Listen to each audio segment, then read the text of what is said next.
Saya tidak mengajarkan bab-bab Islam, baru mau mengenal Islam namanya bab taharah. Karena saya tidak mampu mengajarkan bab-bab Islam. Wayan Hadi Kusumo atau lebih akrab disapa dengan Bang Hadi, pimpinan Yayasan Nur Mutiara Marifatullah, mengundang sejumlah pimpinan Forkopimda Kabupaten Goa dan Ormas Islam, dalam hal ini MUI Provinsi Sulawesi Selatan, MUI Kabupaten Goa, dan Kementerian Agama Provinsi Sulawesi Selatan. Pertemuan ini diadakan karena adanya isu terkait aliran sesat yang diajarkan di Yayasan Nur Mutiara Marifatullah. Berawalnya isu ini dimulai dari salah satu warga media sosial yang bertanya di website MUI Sulsel seputar aliran ini. Selanjutnya tim media MUI Sulsel langsung turun menginvestigasi tempat yang diduga terdapat aliran sesat ini. Adapun informasi yang didapat mengenai tempat ini sangat susah didapatkan. Akan tetapi berkat rujukan tim investigasi kami, salah satu warga setempat pun mau memberikan informasi seputar yayasan tersebut. Awal dari statement yang keluar dari Majelis Ulama Indonesia Selatan. Ini berawal dari pertanyaan salah seorang warga yang meresahkan keluarganya karena sudah tidak lagi masak seperti biasa setelah bergabung di pondok ini. Maka dikirimlah pertanyaan, bagaimana hukumnya, termasuk di dalamnya istrinya itu sudah tidak sholat lagi seperti biasa. Dua poin ini kemudian kita jawab. Mungkin bisa kita lihat jawaban dalam rubrik MUI menjawab.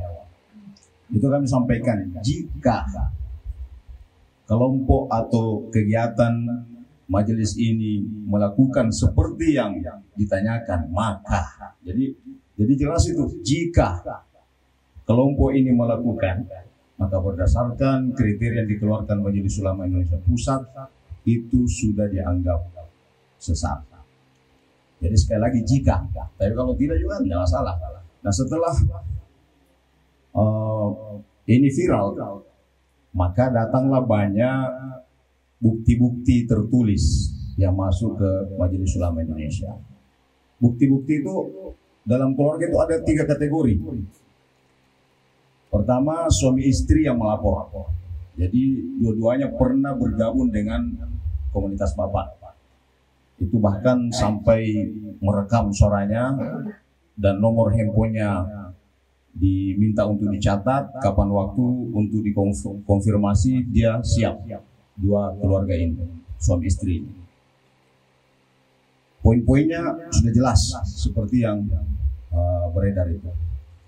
Ada lagi satu keluarga, suaminya yang melapor, istrinya yang ikut. Bahkan kalau yang model kedua ini, itu sampai dokumen-dokumen bagaimana majelis ini, termasuk di situ screenshotnya. Rupanya nama dalam screenshot itu Hadi Minallah, meminta dana untuk kegiatan ini dan seterusnya, bahkan terkesan. Ini informasi dari pihak pelapor berdasarkan dokumen-dokumen yang ada, terkesan memaksa pada jamaahnya. Kami sudah ada itu. Jadi suami yang istri yang melapor, suaminya yang selalu membayar. Ada lagi yang ketiga, jadi istrinya yang ikut, suaminya yang melapor. Nah, jadi poin-poin itu persis sama. Mereka semua menyatakan bahwa ajaran ini ketika bergabung itu sudah tidak lagi sholat. Setelah kami cek di media, YouTube, rupanya memang ada indikasi kuat ke sana. Misalnya, ketika Bapak menyebutkan bahwa ketika kita mengingat Allah dalam sholat, dalam sembahyang, banyak zat-zat benda-benda yang kita ingat, maka itu sudah dianggap musyrik. Misalnya kita sholat ini, Allahu Akbar, kita ingat kantor, Allahu Akbar, kita ingat makanan, Allahu Akbar, kita sampai selesai sholat, banyak benda-benda yang kita ingat, berarti itu sudah dianggap musyrik. Karena itu orang yang sholat adalah orang yang musyrik. Ini supaya tidak jatuh kepada kesyirikan, lebih baik tak usah salat. Kan itu anunya, indikasi kuatnya ke sana. Supaya kita juga tidak kafir karena tidak menyembah, kita harus menyembah. Tentang bagaimana itu, ya inilah yang sampai ke kami, Pak. Jamaah-jamaah yang pernah ikut di pengajian Bapak ini, itu yang sampai kepada kami. Jadi jangan menjadi musyrik, jangan juga menjadi kafir. Bagaimana caranya? Tentu Bapak lebih tahu. Dan itu sudah ada semua dokumen-dokumen kami simpan. Nah karena itu saya kira memang inti dari rukun Islam kita ini kan sholat. Kapan-kapan itu kita ajarkan kepada masyarakat kita untuk tidak perlu lagi sholat? Saya kira itu poin yang pertama yang cukup meresahkan. Ya, yang cukup meresahkan. Yang kedua, poin yang kedua dalam dokumen yang kami terima, itu ada indikasi kuat bahwa ajaran Bapak ini tidak lagi mempercayai hadis. Jadi kalau mungkin istilah lain itu namanya ingkarus sunnah. Nah ternyata setelah kami telusuri berdasarkan juga informasi-informasi yang masuk, ada poin-poin yang memang mengarah bahwa Bapak ini tidak percaya kepada hadis. Misalnya ketika menyebut masalah Isra Mi'raj, menyebutkan istilah borak dan lain-lain. Ada kesan, kalau kita buka itu misalnya, ada kesan bahwa proses Isra Mi'raj dengan menggunakan borak yang disebutkan dalam hadis sahih itu dianggap sesuatu, bahkan ada kesan ingin mendiskreditkan itu poin borak itu, padahal itu tersebut di dalam hadis. Nah ini indikasi kuat juga bahwa rupanya memang mengarah kepada ingkarus sunnah. Sementara kriteria yang dikeluarkan Majelis Ulama Indonesia Pusat dari 10 kriteria yang ada, apabila satu aliran itu tidak mempercayai hadis, maka itu sudah dianggap sesat dari Islam. Jadi catatan kami itu sesat dari Islam. Ya, karena tentu hak orang beragama. Kalau misalnya tiba-tiba kita punya ide spiritual, lalu kita tidak masukkan, kaitkan dengan Islam, saya kira itu nanti akan diproses di Kesbangpol dan negara. Tapi kalau ada label Islam, lalu kemudian itu kita dakwahkan kepada masyarakat dan merepresentasikan bahwa ini Islam yang benar, nah ini yang tentu meresahkan dan sudah kekhawatiran bisa terjadi konflik. Yang menguatkan kami selanjutnya Pak Bang Hadi, karena Bang Hadi saya kira lebih akrab bagi Bang Hadi ya Bang ya. Yang menguatkan lagi ternyata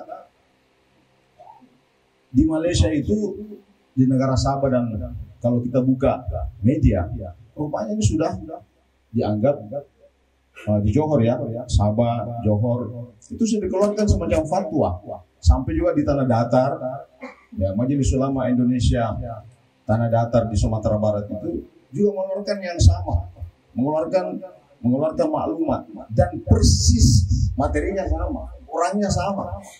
Nah karena itu yang namanya kita Majelis Ulama ini sebagai satu kesatuan, manhaj ijtihadnya, manhaj fikirnya, manhaj fikihnya, maka ya kita rujuk ke sana dan berdasarkan tadi dokumen-dokumen yang masuk. Jadi poinnya sebenarnya banyak disebutkan di situ.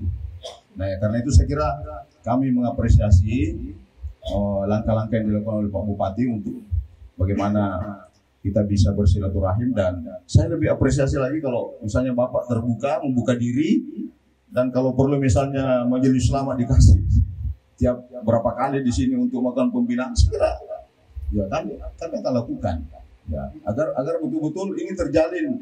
Bagaimana supaya itu tadi sanad keilmuan keagamaan itu Pak harus jelas. Jangan sampai kemudian seperti yang disebutkan oleh para ulama kita, siapa yang tidak ada gurunya yang jelas dari sanadnya, maka bisa saja itu gurunya setan. Kita khawatir begitu, jangan sampai itu ada hal-hal yang tidak bersanad ajaran agama kita ini, lalu kemudian itu kita dakwahkan kepada masyarakat kita. Segera itu Pak, jadi poin-poin yang ada dalam dokumen kami, yang mudah-mudahan itu bisa nanti kita luruskan dengan baik sehingga ya tidak ada lagi dusta di antara kita ya. Jadi Bapak terbuka, ajarannya tolong kalau memang sesuai dengan itu kita coba bimbing. Tapi kalau misalnya al-munharifah ada mengarah kepada hal-hal yang mungkin ditengarai di situ bisa menyalahi akidah yang benar sesuai dengan kriteria yang dikeluarkan Majelis Ulama Indonesia, maka saya kira ya kita lakukan pembinaan lah, karena we are the one. Assalamualaikum warahmatullahi wabarakatuh. Seperti kita dengarkan bersama tentang beberapa hal yang telah disampaikan oleh Pak Hadi kepada kita semuanya berkenaan dengan ajaran-ajarannya. Sebenarnya bebas saja orang mengajar, menyampaikan suatu nilai, dan itu sudah kita tahu di mana-mana banyak orang yang mengajar. Akan tetapi ketika ajaran itu aneh, tidak cocok, dan tidak ditemukan referensinya, dan setiap yang kita ucapkan itu apabila berkenaan dengan agama itu mesti harus ada rujukannya, ada dalilnya.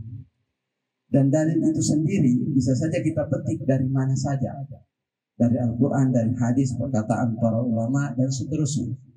Tetapi kita perlu ada standar tersendiri bahwa kita sudah benar tata cara kita mengambil dalil.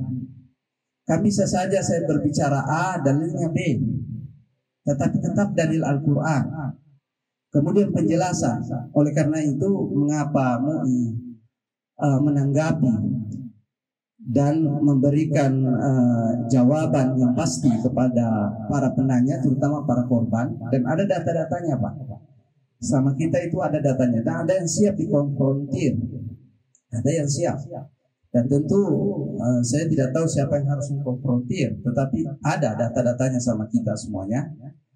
Yang sangat kita tidak terima adalah salah satu kriteria yang ditetapkan oleh Majelis Ulama Indonesia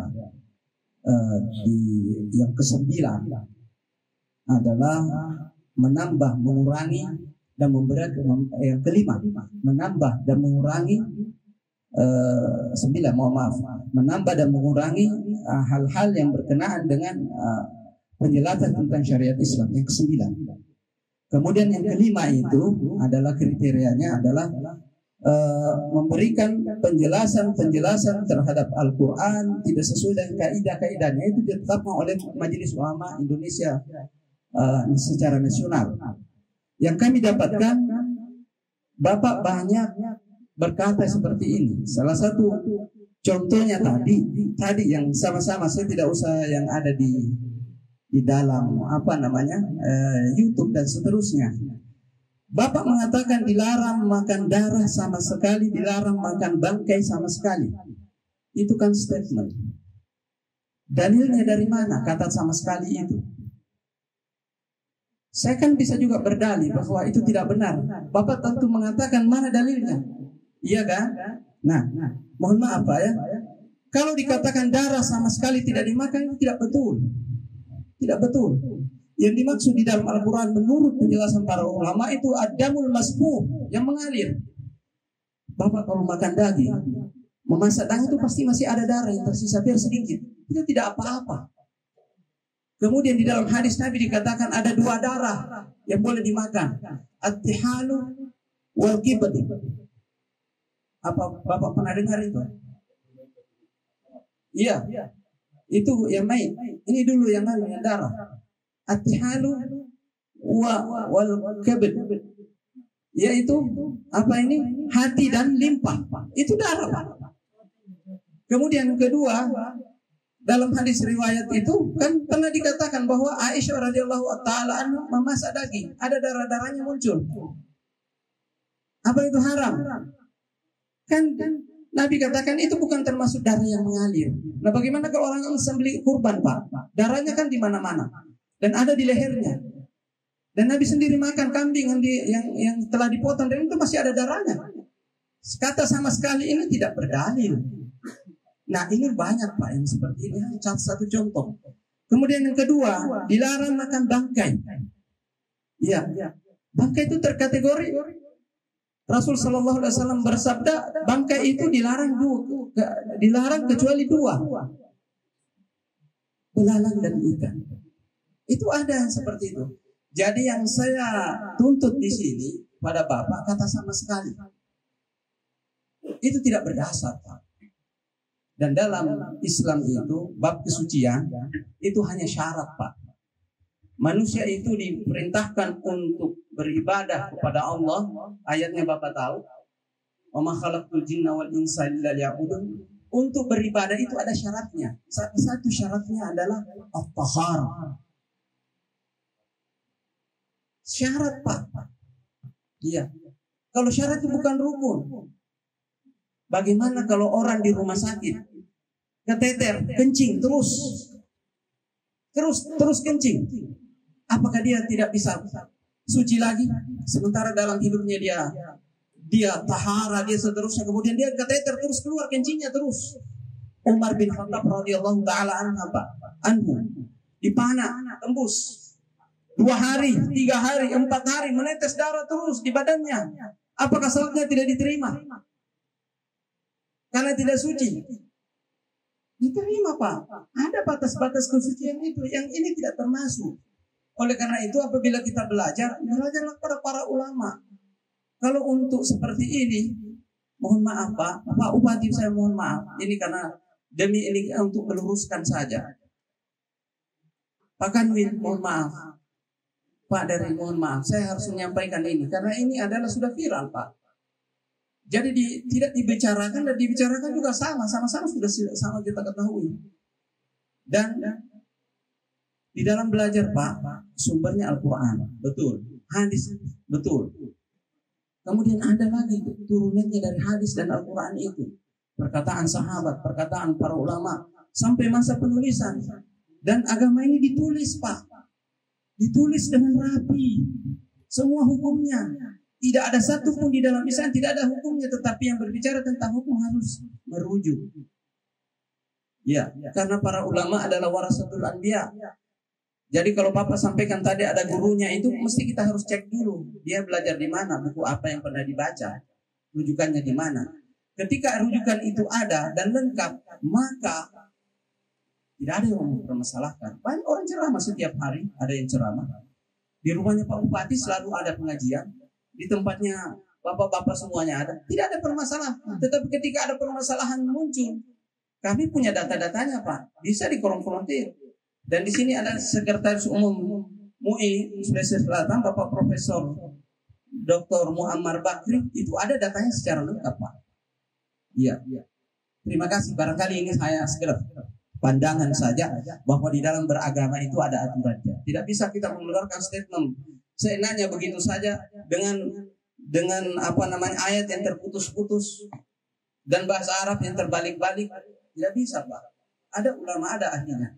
Ada yang menarik yang saya ingin garis bawahi dari statement Bang Hadi tadi. Belajar agama di Indonesia tidak perlu bahasa Arab. Nah, tadi ya, coba ada rekamannya, Pak. Ya, karena bahasa kita adalah bahasa Indonesia. Pertanyaan saya, Pak, tapi jangan dipotong dulu. Pertanyaan saya, bisa tidak menjaga originalitas ajaran agama dengan tidak mengkaji bahasa Arabnya? Karena awal dari penyimpangan, pemahaman dan keyakinan itu terletak pada ketidakmampuan memahami agama baik dari segi mantuk maupun dari segi mafhum. Karena bahaya kalau kita belajar agama tidak mengkajinya dari bahasa aslinya.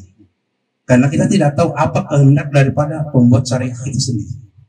Contoh kecil, saya ingin kemukakan biar tidak terlalu tegak. Dalam Al-Quran dikemukakan gini, wala tankihu ma nakaha abaukum minan nisa. Kira-kira Bapak mana apa? Wala tankihu ma nakaha abaukum minan nisa.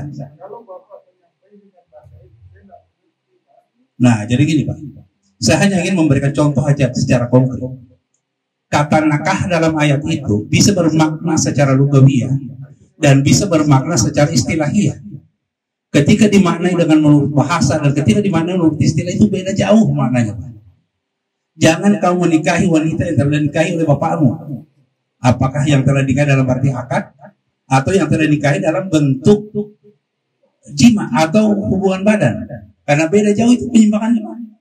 Kalau kita memahami dalam arti akad, maka semua wanita yang telah dinikahi oleh bapak kita sudah haram kita nikahi. Tetapi kalau dimaknai dengan mana istilah, dengan mana bahasa, dengan jima, maka semua wanita yang pernah melakukan hubungan badan dengan bapak kita sudah haram dinikahi. Nah, jadi inilah contoh konkret pentingnya bahasa Arab untuk mengkaji originalitasnya ajaran agama.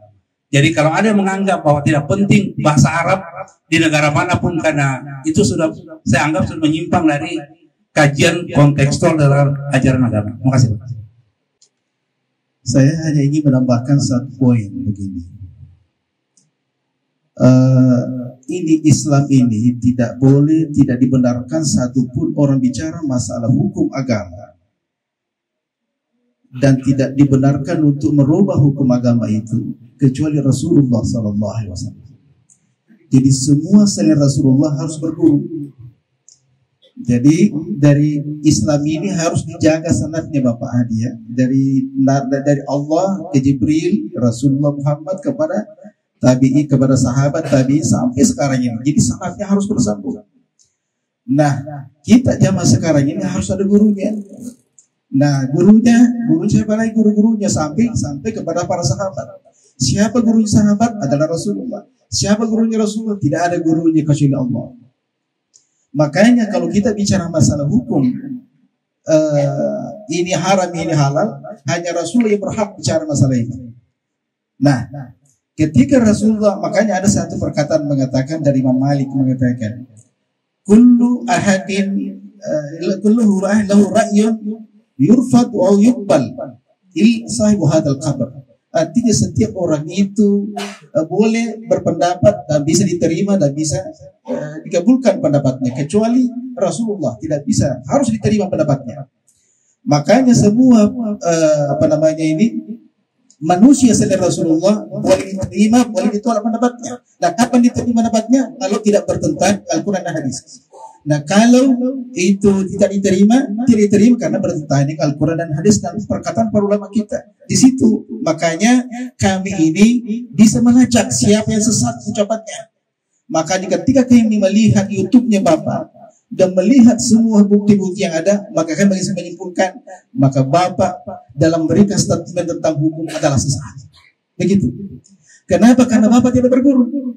Karena ketika Bapak mengatakan, contoh, ketika Bapak mengatakan di posket kemarin, Bapak mengatakan bahwa seluruh agama itu yang disembah adalah Allah, ya kan? Mesti ingat banyak.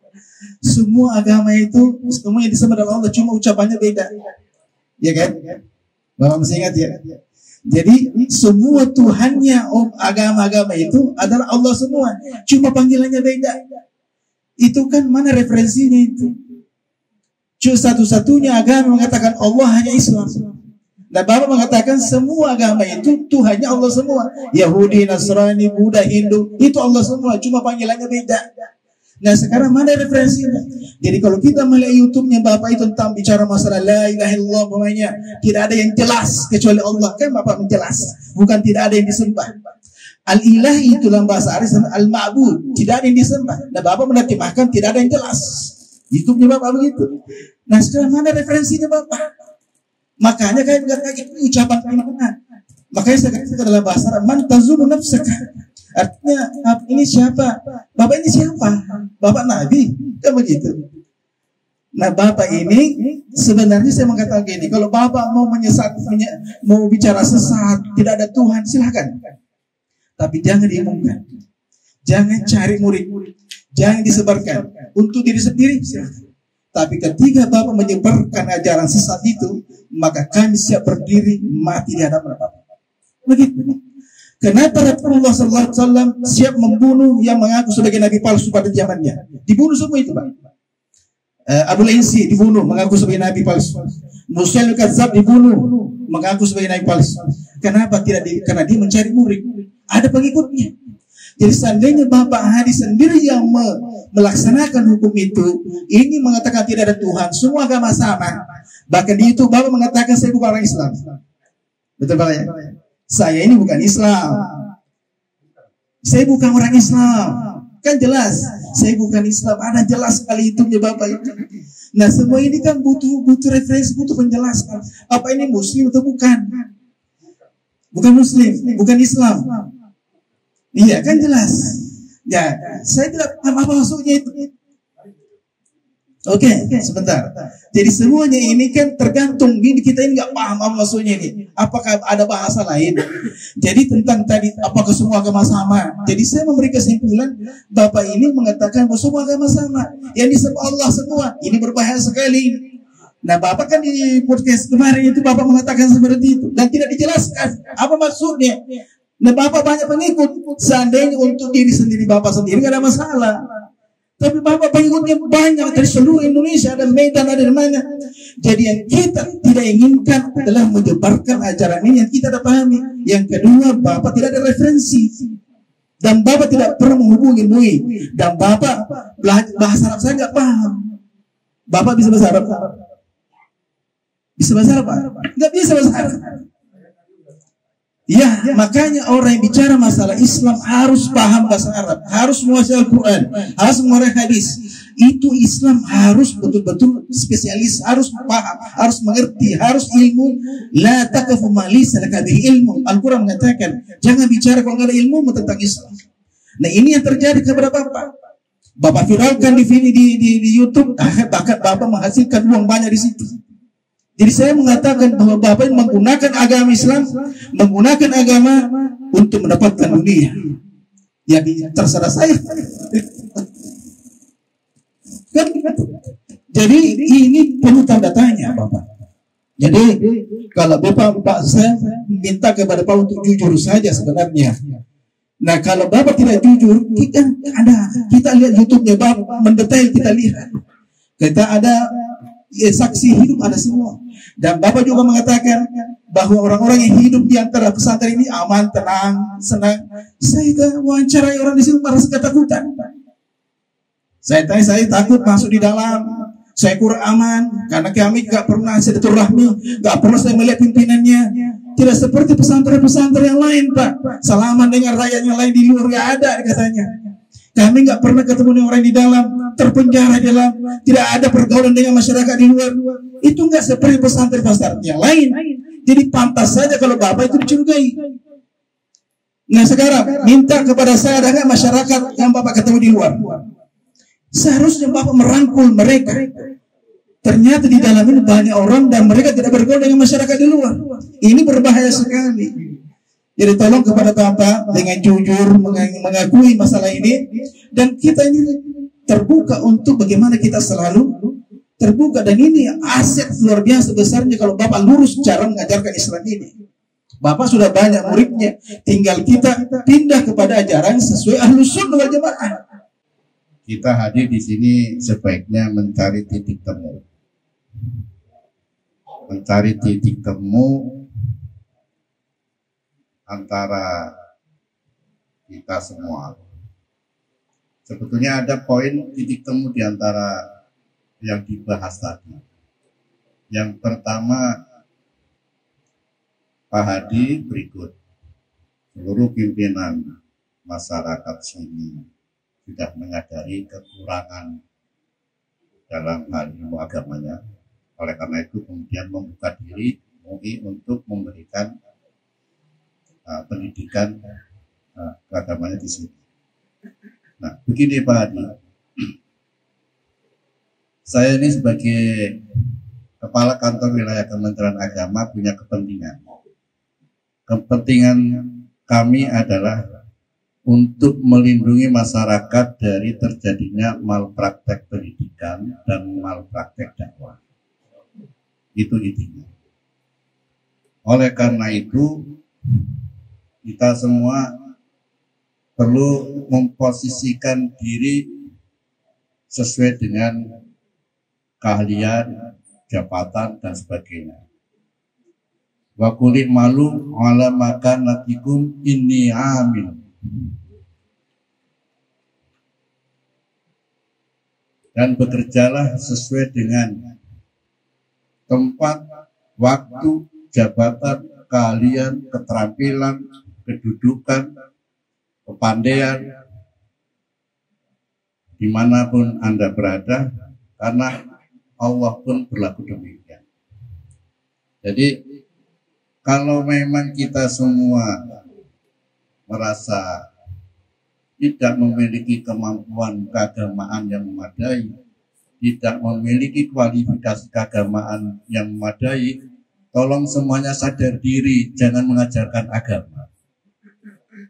Karena itu terjadi malpraktek nantinya. Ibarat dokter, kita ini guru kemudian membuatin orang padahal bukan dokter, nanti salah obat. Demikian juga di sebagian masyarakat, saya minta juga sadar diri. Kalau toh mampu membiayai dan sebagainya, biayailah, dan kemudian datangkanlah ustadz-ustadz, para alim ulama, para kiai yang memiliki kemampuan memadai di dalam agama. Kemudian yang berikutnya, kita hadir di sini bukan untuk mencari kambing hitam, untuk saling menyalahkan dan membenarkan dan sebagainya.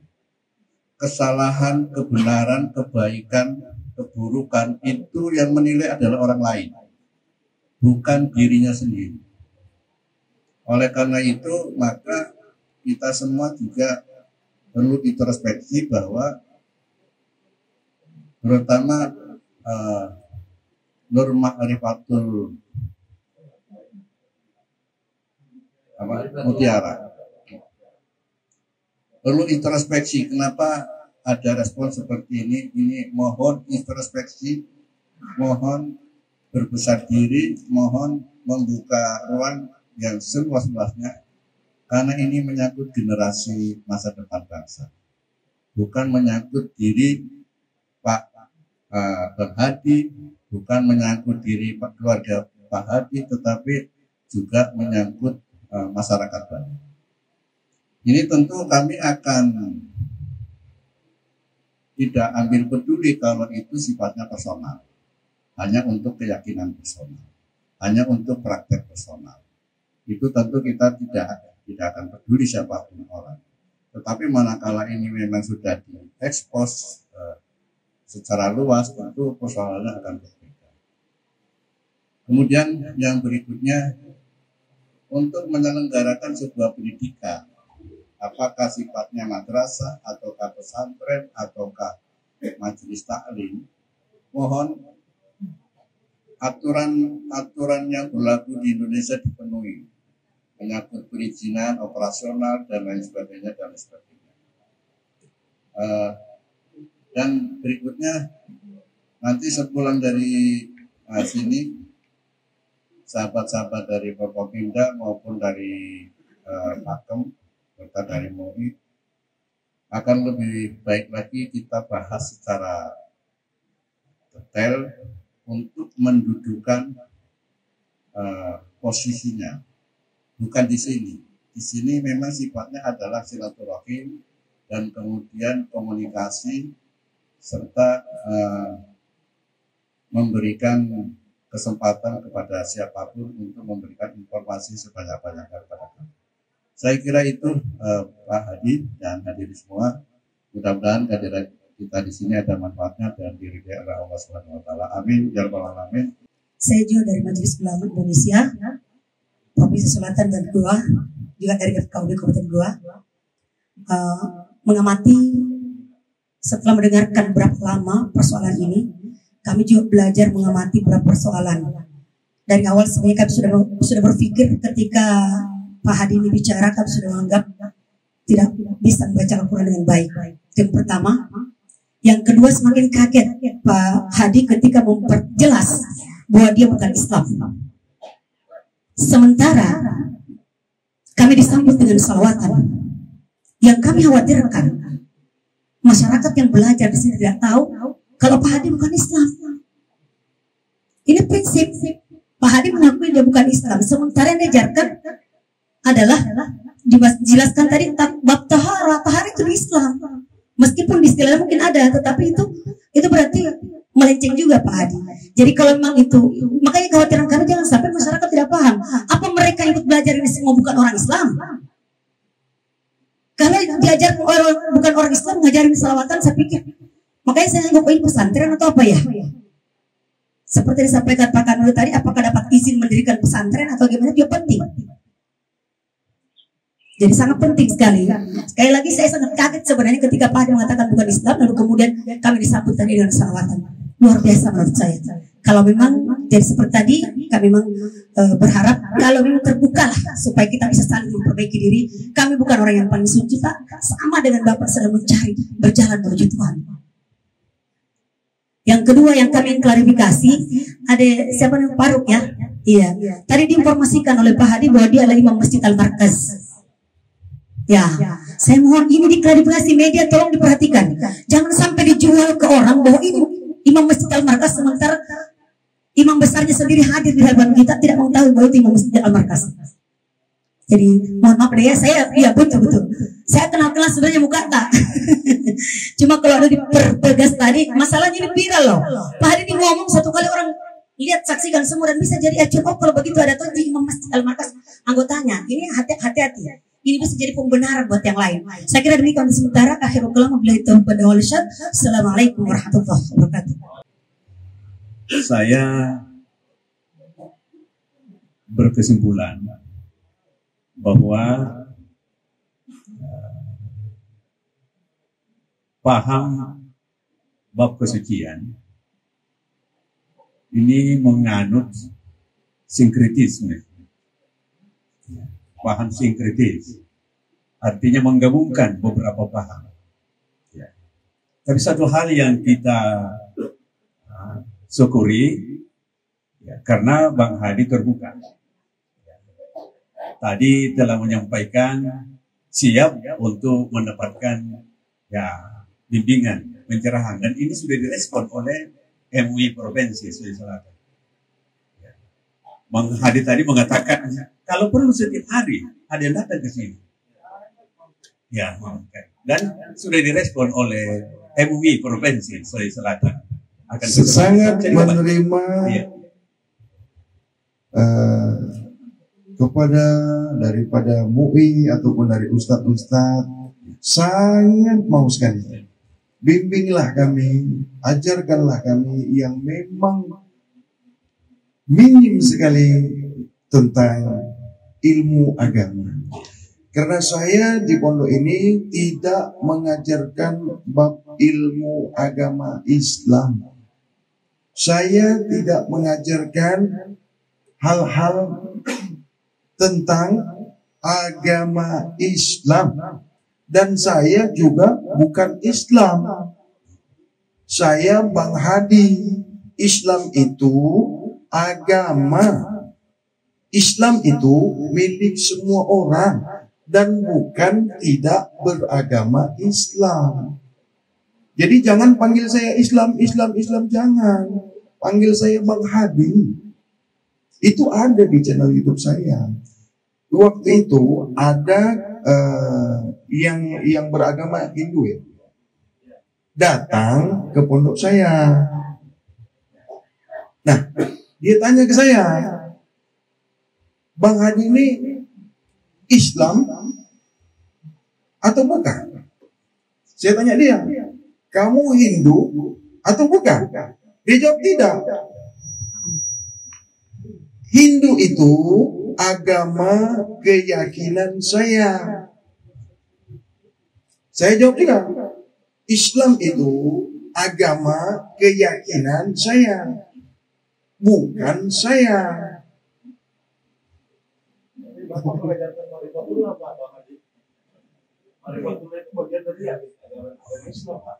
Nama yayasannya Pak, nama yayasannya Nur Mutiara Ma'rifatullah. Kalau bapak-bapak, ibu-ibu mau saya panggil Islam, ya tidak apa-apa. Ya, dengan kedatangan bapak-bapak dari MUI, saya akan menerima, dibimbing, diluruskan. Nah, esok akan saya sampaikan di channel YouTube saya Islam. Tapi ya lucu kalau saya katakan saya Islam, Pak. Saya Muslim juga itu. Saya Muslim.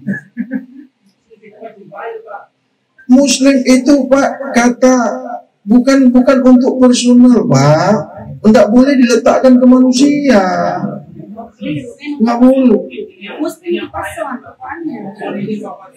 Muslim itu orang yang beragama. Nah makanya itu Pak, kalau Bapak, saya kan menerima ini. Loh, Pak, Bapak datang ke sini nih, guru-guru saya, bukan mau menantang ilmu Bapak. Saya tidak mengajarkan bab-bab Islam, baru mau mengenal Islam, namanya bab taharah. Oke lah, sekarang anggap sajalah saya murid Bapak yang paling degil. Saya Pak, berguru dengan Kiai Haji Samsuri Majid. Belum selesai, guru udah meninggal.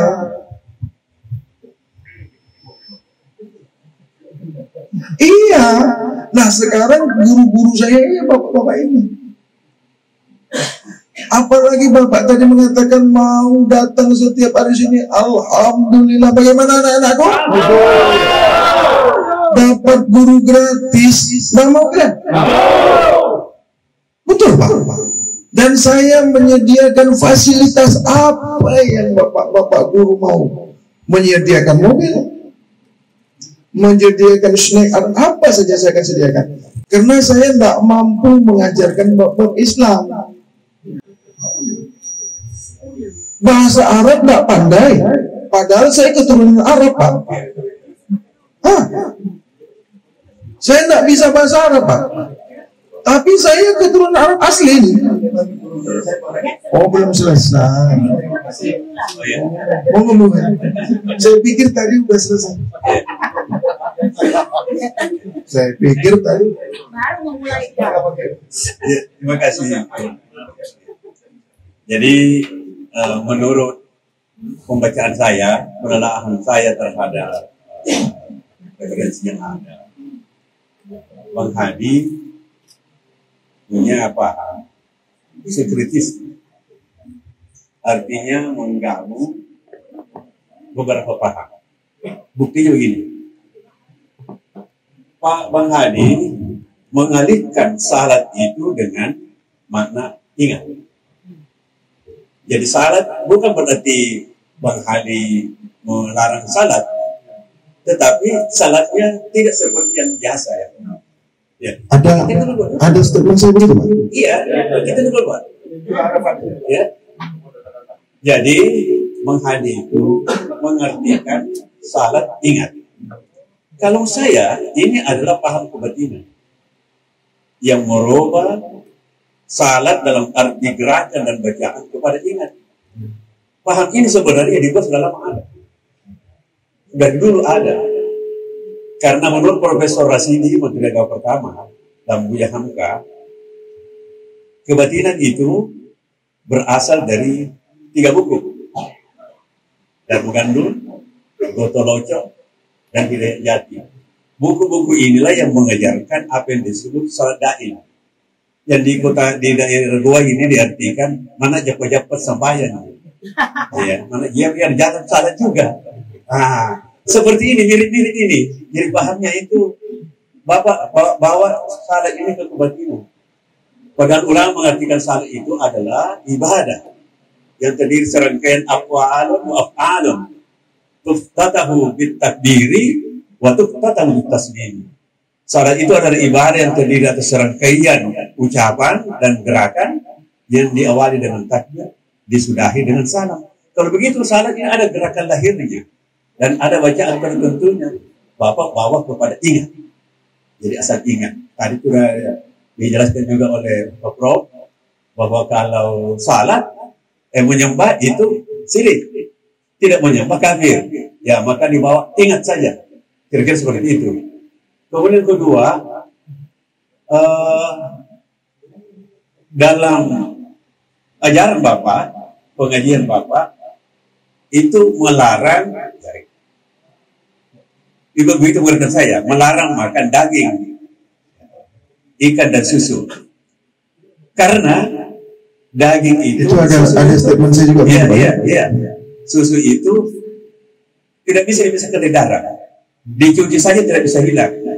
Jadi tetap terlarang kalau tidak dikatakan haram. Ini sangat merugikan Islam dan menguntungkan agama lain atau paham tertentu di luar Islam. Karena kalau dalam Islam itu perintah makan daging banyak. Pasal jurat di wanhar. Wanhar itu kan berkorban, potong hewan. Lalu terkait ini hadis Nabi mengatakan, kullu mina manhar wa kullu fi jadi manhar. Semua wilayah Mina itu tempat penyembelihan. Semua lorong-lorong Makkah itu tempat penyembelihan. Jadi memang diperintahkan. Jadi kalau ini misalnya tersebar luas, pengikut Bang Adi meluas, ini merugikan masyarakat, merugikan pemerintah. Tidak ada lagi pedagang sapi, tidak ada lagi pedagang kambing, tidak ada lagi pedagang ayam. Bubarlah dinas peternakan. Bahaya. Jadi begitu ya. Baik Pak, terima kasih sekali. Satu yang terakhir. Mengenai kematian, saya baca dalam naskah ini yang dikirim dari Kalimantan. Sebenarnya sudah lama ini saya dikirimi, tapi karena kepada pribadi saya bulan Juli tahun 2022, tapi saya tidak sikapi karena belum tahu bagaimana jalannya. Iya. Sekalipun saya sudah pernah bicara dengan Pak Kakesbang, sudah pernah sampai bahkan ini. Ya, sudah pernah terangkat di misi-misi kepada anggota Pakem. Yang ketiga ini Pak, dalam pengajian Bapak, dalam paham Bapak, dikatakan, hanya menurut sumber tadi, tidak mengenalkan kepada masyarakat tentang kematian. Iya, menurut sumber, iya. Tidak mengenalkan kepada murid-murid tentang kematian. Sumber ya Pak? Iya, sumber. Melainkan orang mati itu namanya raib atau moksa yang kemudian diduga ini ajaran agama lain. Nah, jadi begini Pak, supaya membersihkan waktu. Sedikit. Kalau seperti ini, kalau ini tertanam, itu berarti lagi-lagi merugikan Islam. Karena dalam Quran banyak sekali ayat yang berbicara tentang kematian, dan kematian itu langkah maju ke depan yang akan membawa kita kepada darul akhirat. Jadi kalau itu tersingkirkan, wah, Islam ini yang menjadi korban. Padahal namanya dibaca Pak, nama Islam. Ya, Nur Mutiara Ma'rifatullah. Nama yayasannya Pak. Iya, nama yayasannya. Nama pengajiannya Babut Tahara. Bab Terima kasih Pak. Baik, terima kasih sekali orang tua saya, guru saya. Dengan rendah hati, andaikan saya terlupa ataupun ada video saya yang mungkin saya lupa dengan ucapan saya, tolong saya dibagi videonya Pak. Mungkin saya ini lupa. Ya, sekarang kami punya screen di sini. Kalaupun saya lupa Pak, saya ini kan manusia. Tolong tunjukkan statement saya, video saya yang saya mengatakan seperti yang Bapak sampaikan. Minta tolong. Kadang-kadang Pak, saya ini kan banyak pikiran, banyak yang saya urusin, lupa Pak apa yang saya ucapkan itu. Jadi mohon ditunjukkan, diputar video saya yang saya mengatakan saya bukan beragama Islam. Yang kedua, saya melarang tidak boleh makan ikan, tidak boleh makan daging, tidak boleh makan minum susu. Tolong saya diingatkan, jadi bisa saya buang itu video itu, karena itu tidak sesuai dengan ajaran Islam. Supaya saya bisa cari di mana video itu. Jadi tolong bantu saya Pak, supaya saya bisa. Mana tim ini? Aslam? Kau cari mana video yang mengatakan aku melarang makan ikan, makan daging, bisa rusak yang jual kambing. Nah iya. Terus di mana ada video saya yang saya mengatakan saya tidak beragama Islam? Mana video saya yang saya mengatakan tidak boleh belajar bahasa Arab? Ya Allah ya Rabbi, tadi disebutkan Pak, berulang-ulang. Kalau ibu punya rekaman, tolong tunjukkan saya. Yang saya katakan tidak boleh mengajar dengan bahasa Arab terlepas dari agama.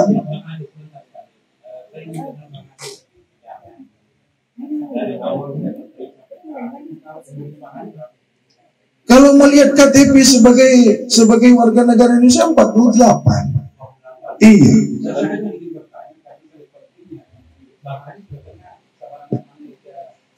Pak, ini kan semua kan direkam. Itu tadi kan saya katakan tadi, saya ini Pak banyak penyakit. Banyak mikirkan anak, orang miskin, orang susah. Kalau Bapak punya rekamannya, tolong dikasihkan ke saya supaya. Jadi kalau saya nggak dikasih tahu mana salahnya, saya bagaimana mau memperbaikinya? Masa menurut informasi, menurut laporan, menurut sumber. Sekarang tolong ajarkan, tunjukkan ke saya supaya saya boleh merubahnya, Pak. Lah iya kan? Saya kira kalau itu Pak, Ya. panjang ceritanya kalau kita buka itu, dan itu semua sudah ada rekaman kami. Di mana, berapa. Lah bagaimana menentukan saya yang berkata hanya dari sumber? Ya. Saya menerima apa yang Bapak sampaikan ini. Oh iya.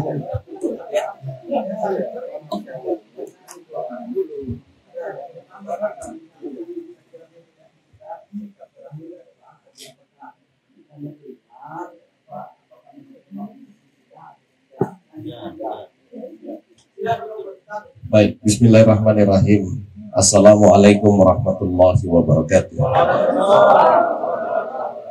Andan wa syukranillah wa la hawla wa la quwata illa billah.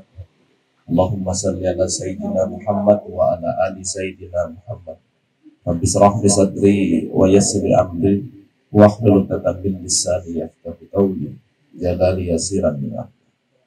Yang saya hormati dan banggakan Bapak Kanwil Kementerian Agama, yang saya hormati dan banggakan Bapak Dirintelkam Polda Sulawesi Selatan, yang saya hormati dan banggakan Bapak Dandim, Bapak Kapolres, Bapak Ibu Kejari, Bapak Kepala Kesbangpol Provinsi Sulawesi Selatan, yang saya hormati dan banggakan para pimpinan SKPD lingkup pemerintah Kabupaten Goa, Pak Kesbangpol Goa, Kasatpol, Pak Camat Bonto Marando, dan seluruh Tripika kecamatan yang sempat hadir, Kepala Kementerian Agama Kabupaten Goa yang sama-sama saya hormati dan banggakan, Bapak Pengurus Majelis Ulama Indonesia Provinsi Sulawesi Selatan yang sama-sama saya hormati dan banggakan, dan juga MUI Kabupaten Goa, para tokoh masyarakat, para tokoh agama, Ketua FKUB Kabupaten Goa, Tau-Tawa Saribatang tu manabirifikasi yang kehadiran yang sama-sama saya hormati dan banggakan, Bang Hadi bersama dengan seluruh yayasan, pengurus yayasan yang sama-sama saya hormati dan banggakan. Alhamdulillah, puji syukur senantiasa kita panjatkan kehadiran Allah Subhanahu wa Ta'ala, karena dengan rahmat dan ridhonya lah sehingga kita sama-sama dapat hadir di tempat ini. Lalu kita kirimkan salawat dan salam kepada junjungan Nabi kita, baginda Rasulullah Muhammad Sallallahu Alaihi Wasallam. Teman-teman media yang saya hormati dan banggakan, hari ini kita hadir di tempat ini tiada lain selain bersilaturahmi.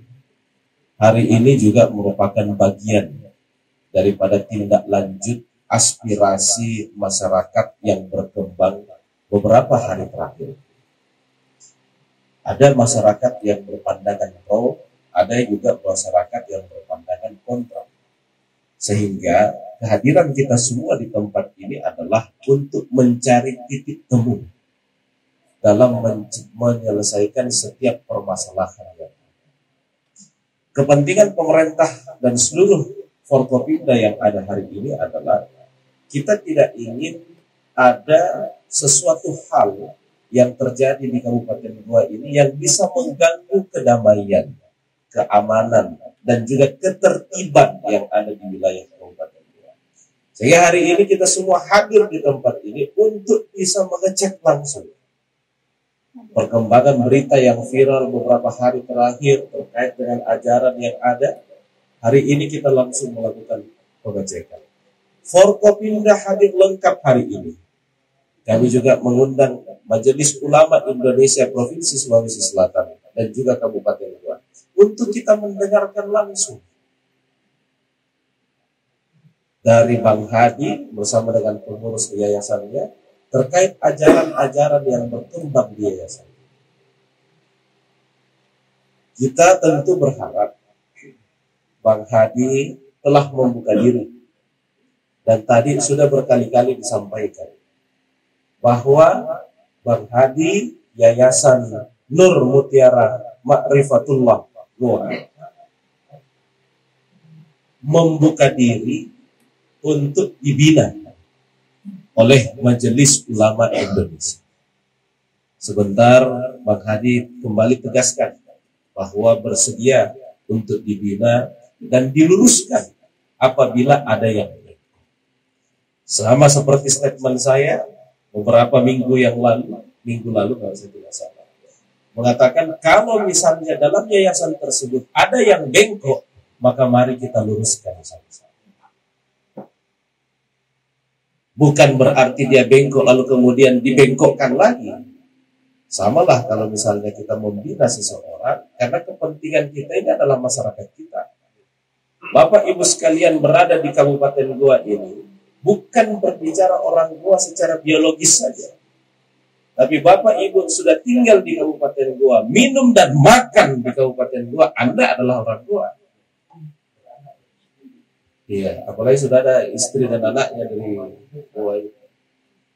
Sehingga kepentingan kami, saya dan seluruh Forkopimda yang ada adalah bagaimana masyarakat kita yang ada di wilayah Kabupaten Goa ini tidak bengkok, tidak salah jalan. Maka kalau ada yang bengkok, kita luruskan sama-sama. Hari ini Bapak Ibu sekalian, Bang Hadi sekali lagi mau dibina.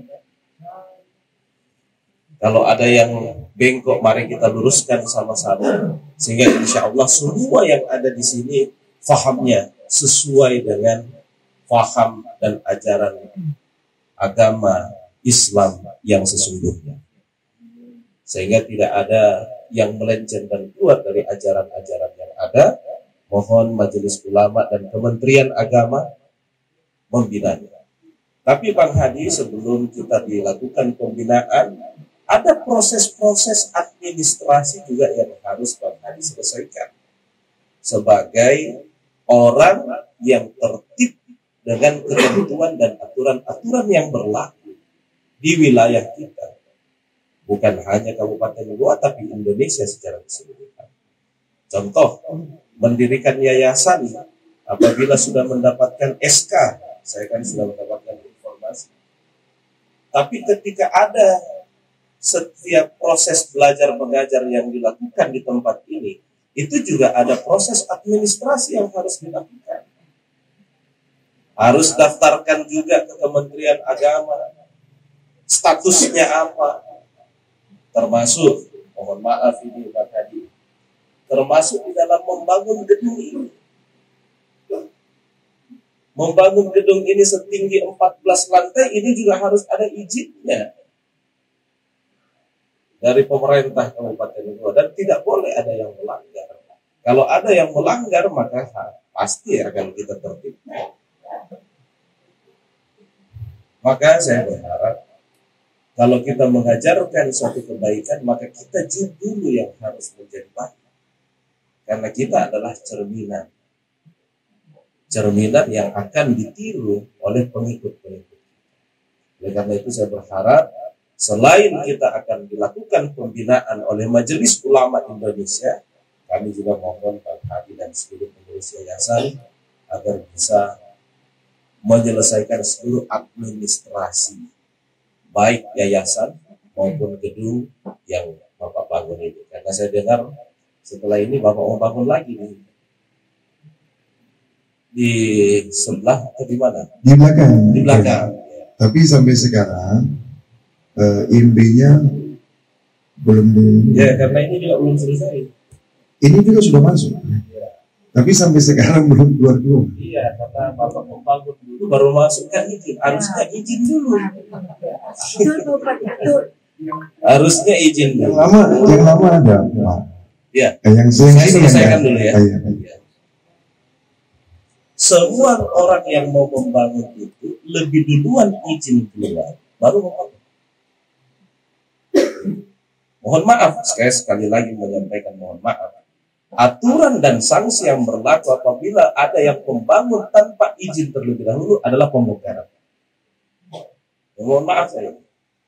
Tapi karena ini kita tidak mau mencari-cari kesalahan, maka silahkan aja dulu ada proses administrasinya, ajukan dengan baik dan segala macam, supaya kita juga semua ini tertib administrasi, tertib dan juga menyesuaikan dengan aturan dan ketentuan yang berlaku. Oleh karena itu, saya berharap di dalam perjalanannya dilakukan pembinaan oleh Majelis Ulama Indonesia, baik provinsi maupun kabupaten. Saya juga minta Bang Hadi dan seluruh pengurus yayasan untuk bisa berkoordinasi dengan pemerintah Kabupaten Goa, supaya semua proses-proses administrasinya juga bisa selesai dengan baik dan sesuai dengan aturan dan ketentuan. Terima kasih. Ini yang bisa saya sampaikan pada kesempatan yang berbahagia ini. Terima kasih atas kehadiran kita semua dan semoga kita semua selalu dalam lindungan Allah Subhanahu wa taala. Saya Pak Dandi, Pak Kapolres, Bu Kajari, hadir juga dari Kesbangpol, baik Provinsi, Kementerian Agama, Majelis Ulama Indonesia, Provinsi maupun Kabupaten, Kepala Ketua FKUP, dan seluruh tokoh-tokoh agama. Kita hadir langsung ke tempat ini, ke bab kesucian. Kita ingin mendengarkan secara langsung terkait dengan ajaran-ajaran yang berlaku di yayasan ini. Setelah tadi mendengarkan semua apa yang disampaikan oleh Bang Hadi selaku Ketua Yayasan dan juga mendengarkan argumentasi-argumentasi dari Majelis Ulama Indonesia baik provinsi maupun kabupaten, terbuatlah suatu kesimpulan. Kesimpulannya adalah Bang Hadi dan seluruh yayasan dan semua pengikutnya yang ada di sini mau dilakukan pembinaan supaya tidak ada yang menyimpang dan juga dari ajaran-ajaran yang ada selama ini, dan mereka semua membuka diri. Semuanya membuka diri untuk bisa dilakukan pembinaan oleh Majelis Ulama Indonesia. Kami, pemerintah dan seluruh stakeholder yang ada di Kabupaten Goa sangat berkepentingan. Kepentingannya adalah semua proses yang berjalan di wilayah Kabupaten Goa ini harus berujung pada kedamaian, ketentraman, kesejukan. Sehingga semua orang yang berkehidupan mencari nafkah di wilayah Kabupaten Goa ini supaya semuanya bisa berjalan sesuai dengan koridor-koridor aturan yang berlaku.